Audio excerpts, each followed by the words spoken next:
비례표와 복음 캠페인 같이 하겠습니다. 복음으로 교회를 새롭게, 세상을 이롭게, 복음으로 가정을 세우겠습니다. 복음으로 전도하고 선교하겠습니다. 복음으로 세상을 섬기겠습니다. 아멘. 묵상 말씀 마가복음 12장 31절 우리 세 번 같이 하겠습니다. 둘째는 이것이니 내 이웃을 내 자신과 같이 사랑하라 하신 것이라. 이보다 더 큰 계명이 없느니라. 둘째는 이것이니 내 이웃을 내 자신과 같이 사랑하라 하신 것이라. 이보다 더 큰 계명이 없느니라. 둘째는 이것이니 내 이웃을 내 자신과 같이 사랑하라 하신 것이라. 이보다 더 큰 계명이 없느니라.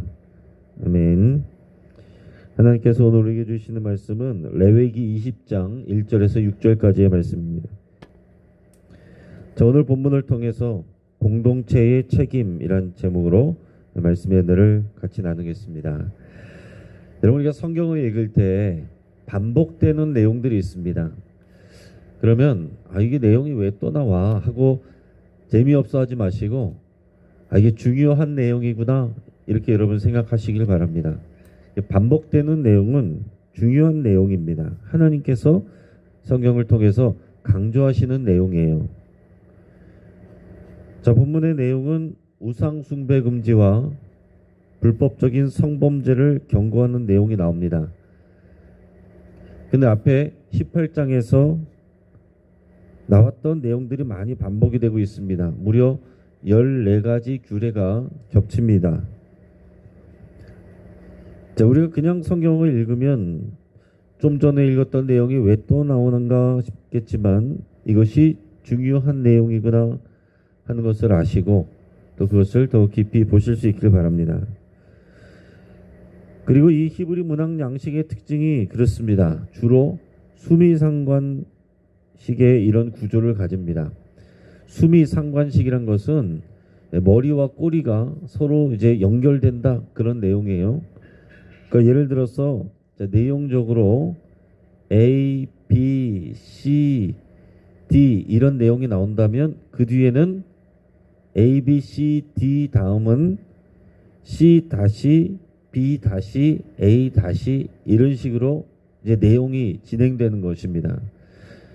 그러니까 그 구조에서 가장 중요한 주제는 오히려 가운데 나오는 것이고 그 가운데를 기점으로 해서 앞뒤로 비슷하고 그 다음 앞뒤로 비슷하고 그 다음 앞뒤로 비슷하고 이런 수미상관식 구조를 많이 보입니다.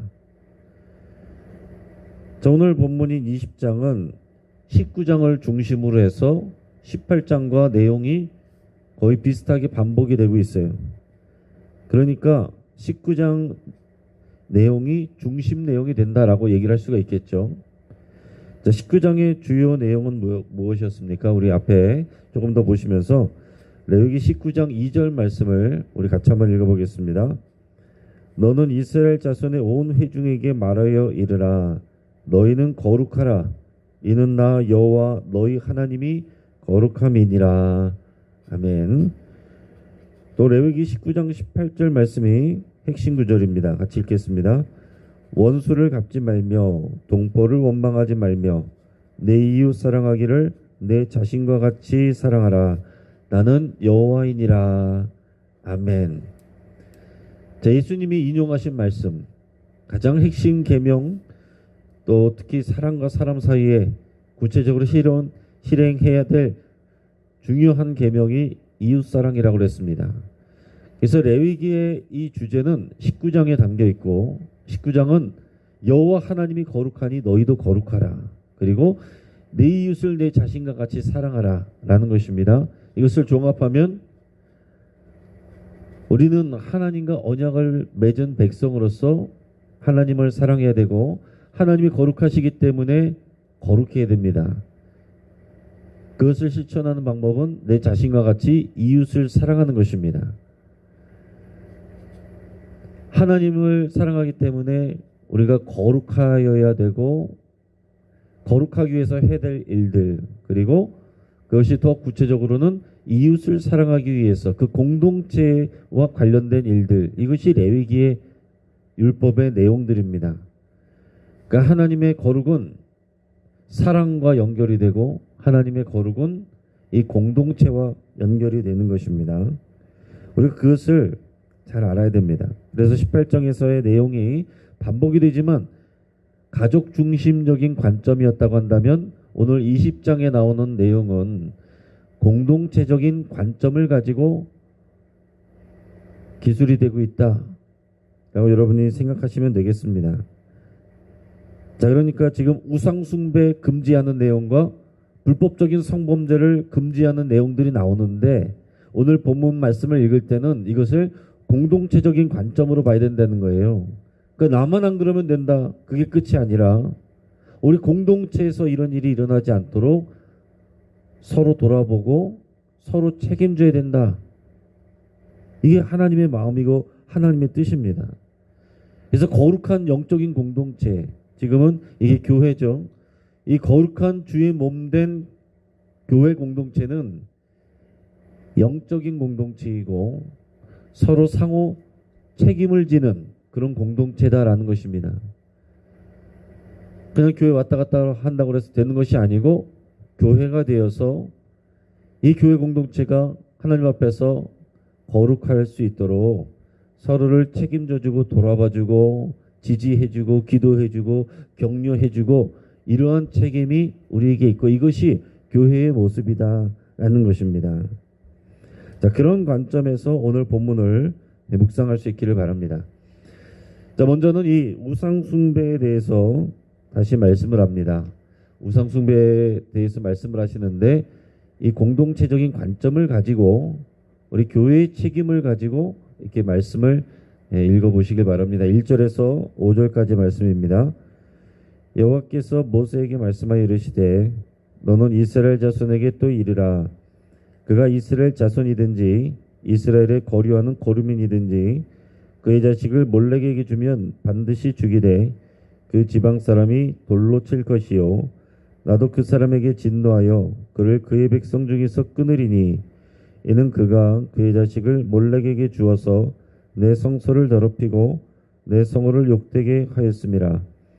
그가 그의 자식을 몰렉에게 주는 것을 그 지방 사람이 못 본 채 하고 그를 죽이지 아니하면 내가 그 사람과 그의 권속에게 진노하여 그와 그를 본받아 몰렉을 음란하게 섬기는 모든 사람을 그들의 백성 중에서 끊으리라. 아멘. 자, 하나님은 지금 이 말씀을 이스라엘 백성에게 이 하나님의 백성 공동체에게 주고 계신 겁니다. 그러면서 이스라엘 백성은 물론이고 너희 안에 거하는 이 거류민들까지도 몰렉 우상을 섬기면 안 된다라고 지금 다시 강조하고 있어요. 앞에서도 말씀드렸지만은 몰렉 우상은 소머리를 하고 있는 그런 우상인데 암몬족 속의 우상이고 그 우상의 제사 의식이 자기의 자녀를 어린 자녀를 산채로 불에 달군 이 몰렉 우상의 그 형상 손 위에다 올려놓거나 불을 지나게 하는 그런 식으로 해서 죽게 만드는 그런 인신 제사를 담고 있습니다. 자, 우리 하나님은 생명을 주시는 생명이 하나님인데 우상과 그 뒤에 있는 악한 영은 생명을 파괴합니다. 우리 이것을 봐야 되는 거예요.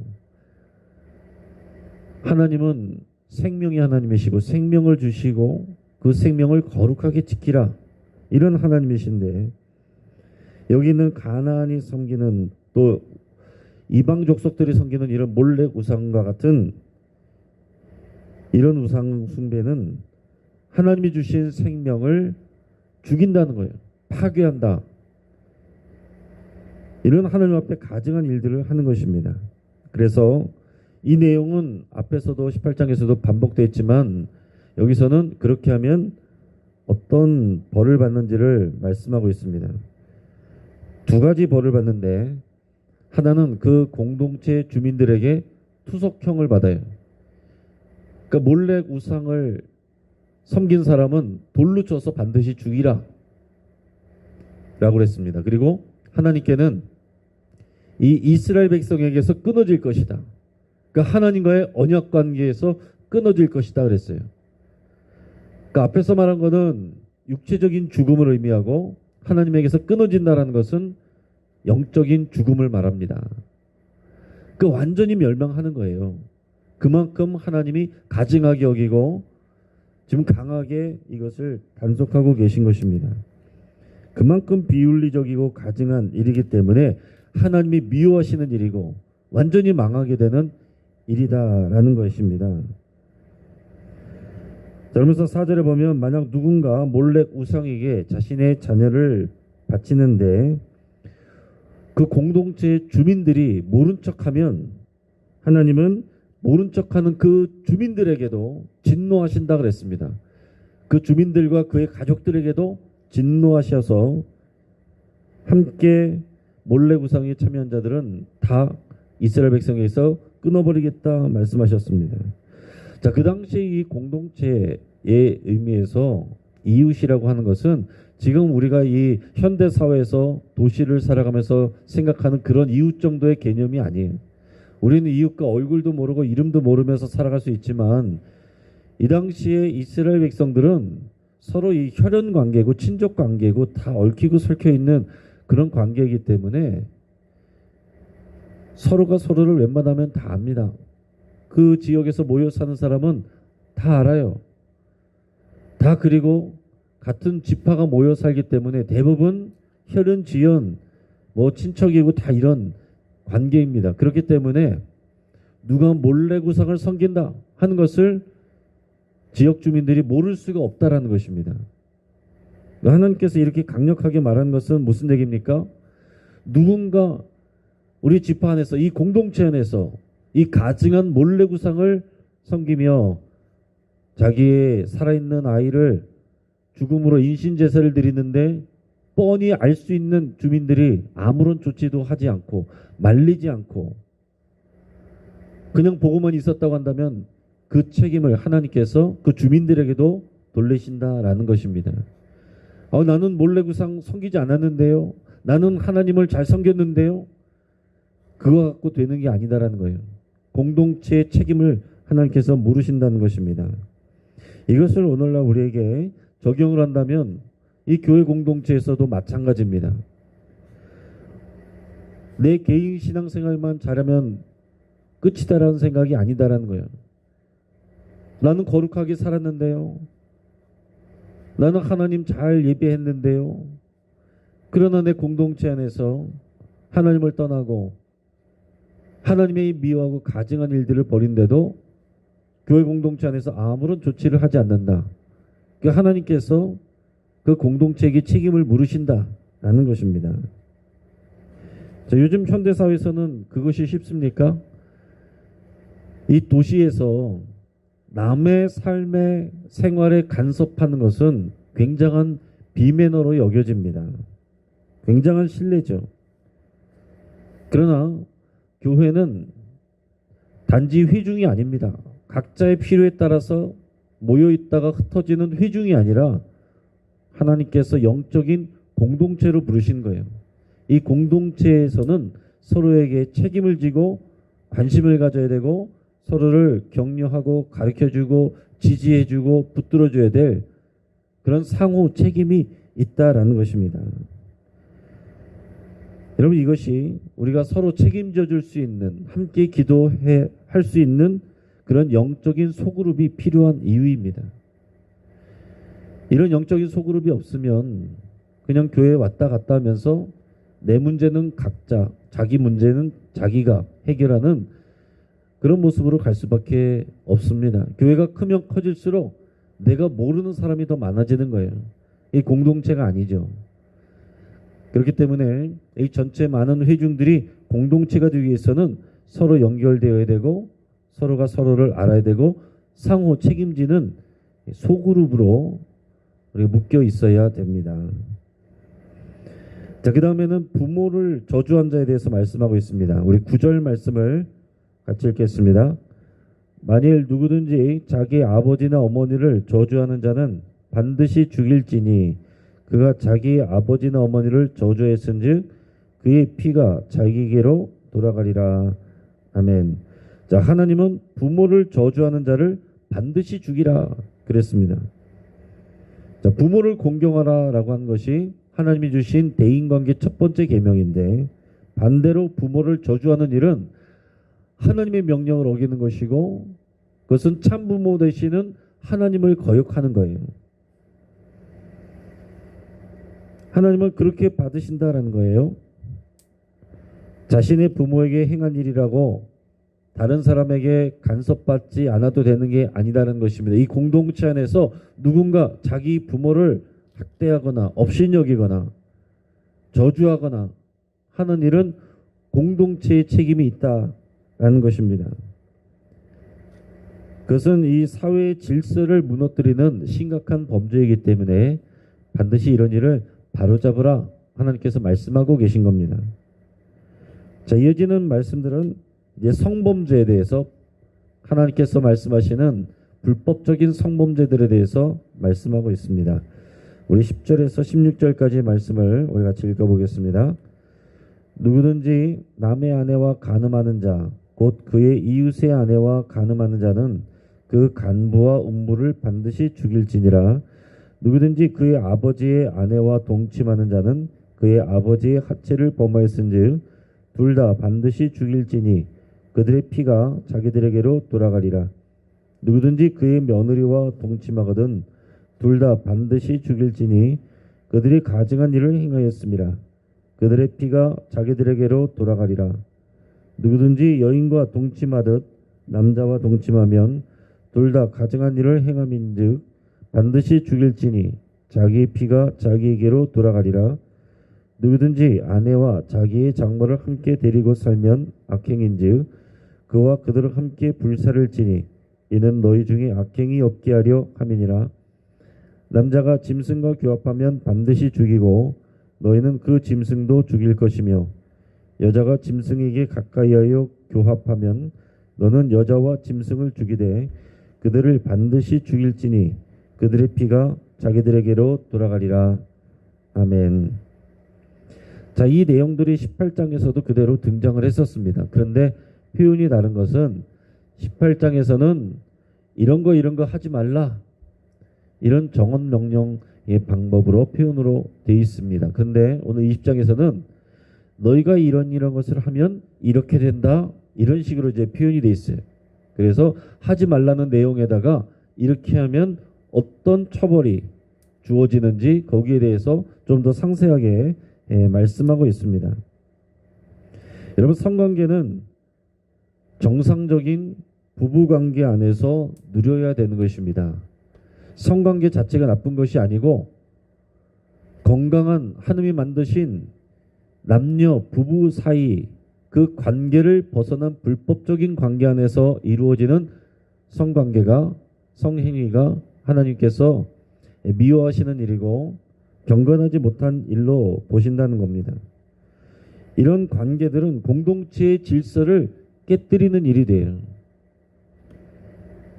그래서 성관계에 대해서 그저 이것은 개인의 사적인 영역, 개인의 일로만 보는 것이 아니라 공동체의 문제로 보는 것입니다.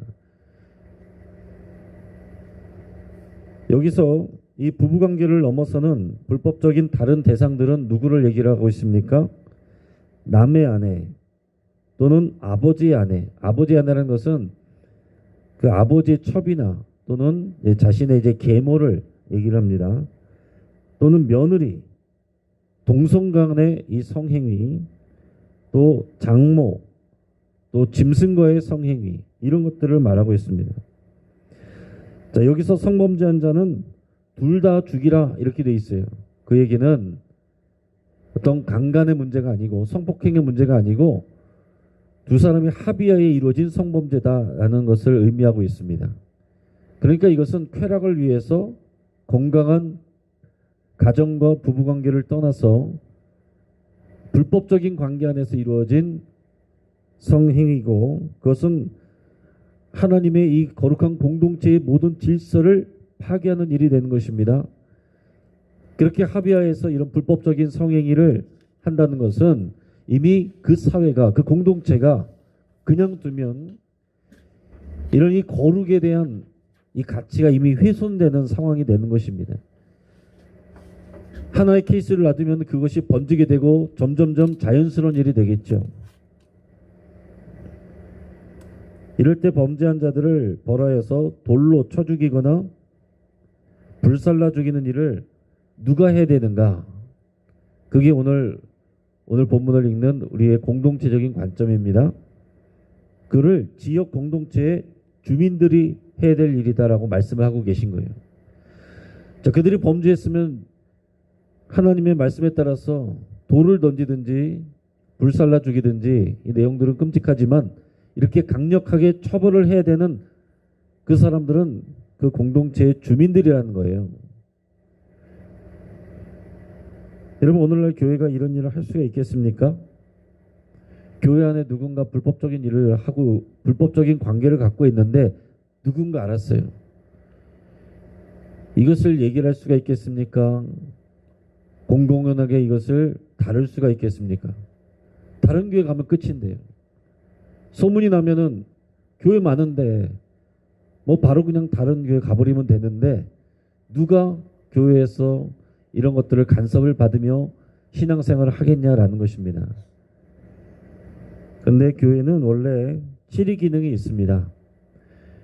이런 부도덕한 비윤리적인 부적절한 관계를 맺거나 또는 노름을 한다거나 사기를 치거나 이런 사회에 폐를 끼치는 이런 비도덕적인 비윤리적인 일을 한 교인들에게 한국교회 초기에는 치리를 했습니다.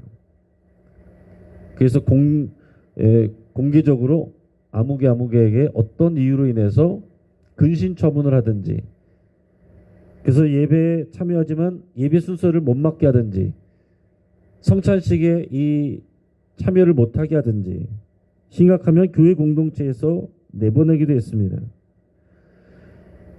지금은 교회가 많아지다 보니까 쉽게 어느 교회든 갈 수 있다 보니까 치리 기능이 사라져 버렸어요. 법적으로는 다 있습니다. 근데 누가 치리를 받으면서 그 교회에 붙어 있겠느냐라는 것입니다. 근데 건강한 교회라면 교회의 지도를 받고 교회의 징계도 받으면서 근신하면서 그 교회에서 있을 수 있는 사람이 건강한 그리스도인이고 건강한 교회 공동체가 되는 것입니다. 자, 이런 수준까지 교회가 가야 돼요. 점점 현대화되고 도시화되면서 신앙생활은 개인의 영역으로 자꾸 머무르게 되고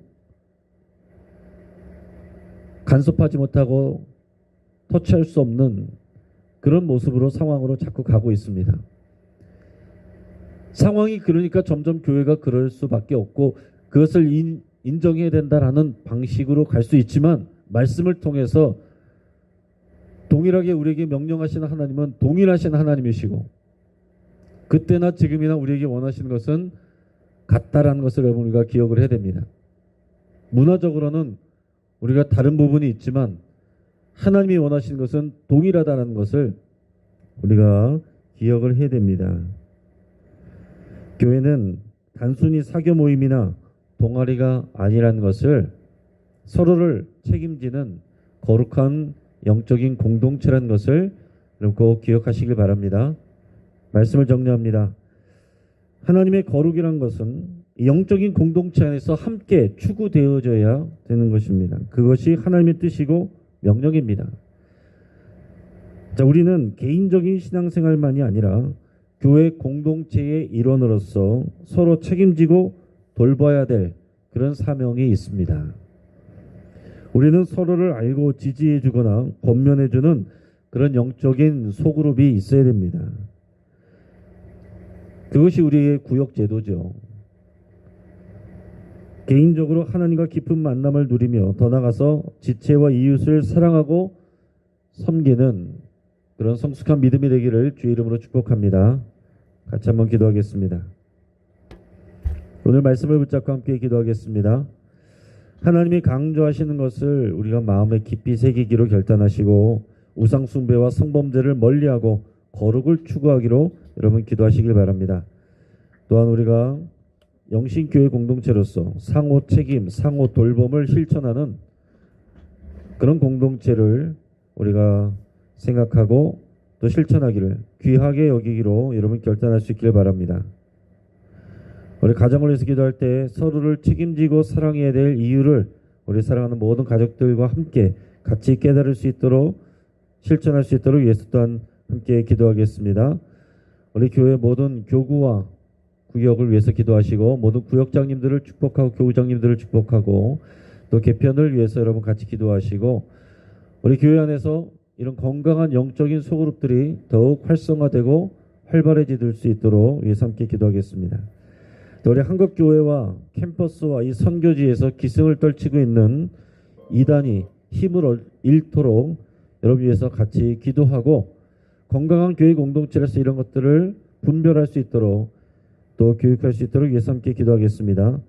마지막으로 우리 방화동, 공항동 교동협의회를 통해서 이 교회와 지역 일꾼들이 합심해서 함께 기도하고 이 지역을 방화동, 공항동 지역을 하나님의 나라로 세워가는 그 책임을 감당할 수 있기를 위해서 우리 함께 기도하겠습니다. 주여 한번 부르짖고 합심해서 함께 기도하겠습니다. 주여